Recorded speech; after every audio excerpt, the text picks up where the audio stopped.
Are you asking the right questions during a sales appointment?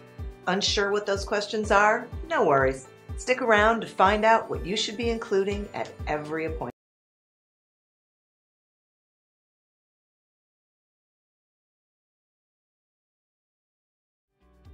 When we enter sales appointments, we're focused on the product or service we're selling. And most of the time, when we ask questions, we only ask about the situation that our offering deals with. And that, my friends, is where we go wrong. There are 3 critical questions we should be asking and getting the answers to.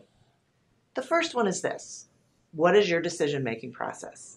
We need to know this so we can be sure we're talking to the right person or people. We don't want to ask the person if they're the decision maker, because that'll make them defensive. So if we just ask them what their process is, they're more likely to answer it. This lets us know what we can expect from them as we go through the sales process. And if we discover there are places in their process that could be dangerous for us, we can try to work around them. An example would be if the person says that they gather information, give it to their boss, and their boss decides which vendor to use. We could offer to be involved in the meeting when our contact shares the information with the boss. That way, we can answer any questions the boss has, and our contact won't be in the difficult position of having to try to explain our product or service. The second question is, do you have a budget for this? Notice I did not ask what is your budget, and that's intentional. Most people aren't comfortable sharing their budget. They think the vendor will charge more if they know they have room. Asking them if they have a budget gives you some insight into how much thought they've given to this issue and how prepared they are to move forward.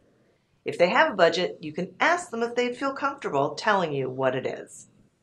The more forthcoming they are with information, the more you can learn about them, their situation, and whether they really are a good prospect. The third critical question is, what would it mean for you or your business to have the situation resolved? This helps bring your prospect to a place where they can feel the solution. When they're more attached to the outcome, they'll be more interested in exploring what you have to offer. These are questions that are terribly important in the sales process.